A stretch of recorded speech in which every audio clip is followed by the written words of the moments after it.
नमस्कार, हमारे social media network news धारा पर आपका बहुत बहुत स्वागत है। मैं हूं आपके साथ प्रियंका मिश्रा और न्यूज धारा की पूरी टीम की ओर से पूर्व प्रधानमंत्री डॉक्टर मनमोहन सिंह के निधन पर भावभीनी श्रद्धांजलि सबसे पहले हम अर्पित करते हैं। और इसके साथ ही साथ आपको बता दें कि शनिवार के दिन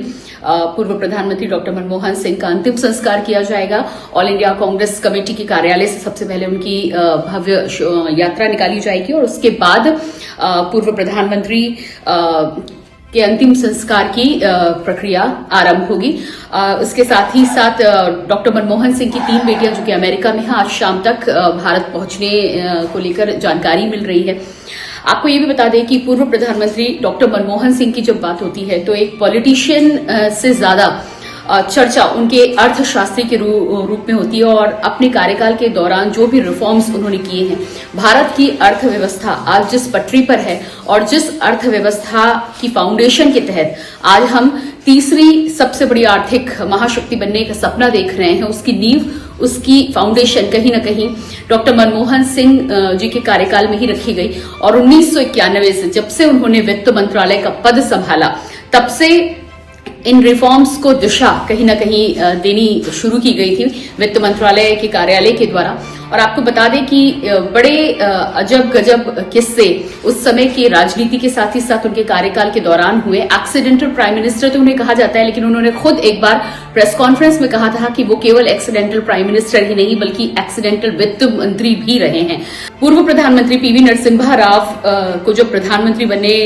का एक बार समय आया और उसके बाद कई विभागों पर वो खुद काम कर चुके थे, लेकिन एक ऐसा विभाग था जिस पर उनका हाथ तंग था, वो था वित्त मंत्रालय। जिसके बाद उन्होंने अपने कई सलाहकारों से बात की और बात करने के बाद उन्होंने बोला कि जिस तरह की अर्थव्यवस्था इस समय भारत की है, यानी कि रिजर्व बैंक से भारत को उस समय सोना गिरवी रख के भारत की अर्थव्यवस्था को चलाने के लिए कहीं ना कहीं पैसों की भी, फंड्स की भी जरूरत पड़ी थी और $1 अरब की विदेशी मुद्रा भंडार उस समय हमारे पास हुआ करता था जिस समय पीवी नरसिम्हा राव ने प्रधानमंत्री पद का कार्यभार संभाला था। और उस समय उन्हें एक ऐसे व्यक्ति की आवश्यकता थी जो उस गिरती पड़ती अर्थव्यवस्था को सुधार कर पटरी पर लाने की शुरुआत कम से कम कर सके। ऐसे में पहले आरबी पटेल का नाम आया, लेकिन उसके बाद किसी ने पीवी नरसिम्हा राव को मनमोहन सिंह का नाम सुझाया और मनमोहन सिंह उसी दिन विदेश से यात्रा करके अपने घर पहुंचे हुए थे। तो बड़ा अजब गजब किस्सा है, वो सो रहे थे जब उनके पास वित्त मंत्री का प्रस्ताव या ऑफर गया और उन्हें इस बात पर यकीन भी नहीं हो रहा था। लेकिन उसके बाद भी देश के प्रति जिम्मेदारी को लेकर डॉक्टर मनमोहन सिंह ने हर बार ये कहा है कि उन्हें जो कुछ भी मिला है इस देश से मिला है और इस देश के लिए वो अपना सर्वस्व निछावर करना चाहते हैं और ये उन्होंने किया भी। 53 साल की सेवाएं उन्होंने ब्यूरोक्रेसी से लेकर पॉलिटिशियन के दौर के रूप में की। 5 से 7 बार वो राज्यसभा के सांसद रहे और इसके बाद 10 साल 2004 से 14 तक प्रधानमंत्री पद संभाला। और ऐसे में डॉक्टर मनमोहन सिंह पंडित जवाहरलाल नेहरू के बाद कांग्रेस के ऐसे दूसरे प्रधानमंत्री भी रहे हैं जिन्होंने अपना दूसरा कार्यकाल पूरा किया है। साथ ही साथ बड़े गजब की बात यहां पर यह भी है कि पहली बार प्रधानमंत्री मनमोहन सिंह का कार्यकाल पूरे होने के बाद जब दूसरी बार कांग्रेस को 262 का बहुमत मिला और उसके बाद चर्चा ये हो रही थी कि आप राहुल गांधी प्रधानमंत्री बनेंगे,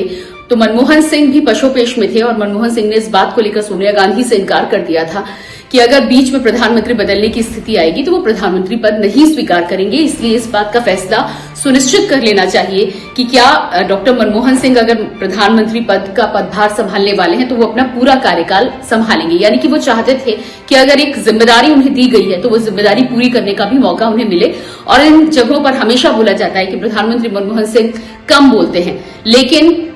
कम बोलने के साथ ही साथ जहां जहां जरूरत पड़ी वहां पर उन्होंने अपने व्यक्तित्व को दर्शाया है और भारत की अच्छाई के लिए, भारत की उदारीकरण की नीति हो, चाहे प्राइवेटाइजेशन की नीति हो, और कई ऐसे फैसले हैं जो डॉक्टर मनमोहन सिंह के कार्यकाल में पहली बार की, शिक्षा के अधिकार की हम बात कर लें, सूचना के अधिकार की हम बात कर लें, आरटीआई की बात कर लें, आधार की बात कर लें, जिसके द्वारा आज भारत को विशेष तौर पर कई सुविधाओं का लाभ मिल रहा है और भारत जिस तरह से आगे बढ़ रहा है उनमें बहुत बड़ा हाथ पूर्व प्रधानमंत्री डॉक्टर मनमोहन सिंह का है। इसके साथ ही साथ राजनीतिक किस्सों के साथ व्यक्तिगत तौर पर अगर मैं बात करूं तो व्यक्तिगत तौर पर भी डॉक्टर मनमोहन सिंह को हमेशा उनकी ईमानदारी के लिए और साथ ही साथ राजनीति से लेकर व्यक्तिगत स्तर पर भी हर बात पर सोच समझकर विचार कर बोलने के लिए याद किया जाएगा। एक आधे किस्से में आपके सामने यहां पर रखना चाहूंगी। जिस तरह से एक शेर उन्होंने संसद की प्रेस कॉन्फ्रेंस के बाहर कहा था कि हजारों सवालों से अच्छी खामोशी मेरी न जाने कितने सवालों की आबरू रखी। ये बेहद चर्चा में रहा क्योंकि कहा जाता था कि मनमोहन सिंह बोलते नहीं हैं और जब बोलते हैं तो अच्छों की बोलती बंद हो जाती है। इसके साथ ही साथ एक किस्सा ये भी निकलकर सामने आता है कि प्रधानमंत्री आज के समय में और आज के परिदृश्य में जब हम देखते हैं कि कहीं ना कहीं सरकारी आवासों के रेनोवेशन को लेकर जिस तरह की चर्चा बनी हुई है और ये राजनीतिक मुद्दा भी बन चुका है, ऐसे में डॉक्टर मनमोहन सिंह अपने प्रधानमंत्री काल में इस तरह की बातों का बेहद खास ख्याल रखते थे। सरकारी BMW के साथ ही साथ हमेशा पूर्व प्रधानमंत्री डॉक्टर मनमोहन सिंह के घर पर उनकी मारुति 800 रही है और वो उससे घूमना अपने व्यक्तिगत कार्यों के लिए अधिक पसंद करते थे। एक बार का किस्सा कई लोग अपने किताबों में जिक्र करते हैं कि प्रधानमंत्री काल में प्रधानमंत्री आवास के बरामदे से पानी टपक रहा था और ऐसे में जब इंजीनियर्स से प्रधानमंत्री घर पहुंचते हैं और पूछते हैं कि इसमें कितना खर्चा आएगा, तो डिपार्टमेंट के कर्मचारियों के द्वारा जवाब मिलता है कि करीब 30 से 35 हजार का। तो उन्होंने कहा कि इसको करने की कोई जरूरत नहीं है, बारिश का मौसम है, मानसून का मौसम है, पानी आएगा और चला जाएगा। यानी कि सरकारी पैसों की भी वो इस तरह की बचत करते थे। व्हील चेयर पर 2 बार वो संसद में कांग्रेस को सपोर्ट करने के लिए, कांग्रेस की तरफ से वोट करने के लिए आए, जिसको लेकर प्रधानमंत्री मनमोहन सिंह की मौजूदा प्रधानमंत्री नरेंद्र मोदी ने भी तारीफ की है। तो सत्ता पक्ष के साथ ही साथ विपक्ष और विरोधी सभी उनकी तारीफ करते हुए नजर आते थे। लेकिन अक्सर ये भी कहा जाता है, एक बेहद मजेदार किस्सा ये भी है कि अपने कार्यकाल में जब उन्होंने बजट पेश किया तो अटल बिहारी वाजपेयी ने उस समय तीखी आलोचना की थी उनके बजट की और उससे वो इतना आहत हुए कि अपने पद से इस्तीफा देने के बारे में सोच रहे थे। लेकिन अटल जी को जब इस बात की भनक लगी तो अटल जी ने न केवल उन्हें बुलाया बल्कि समझाया भी।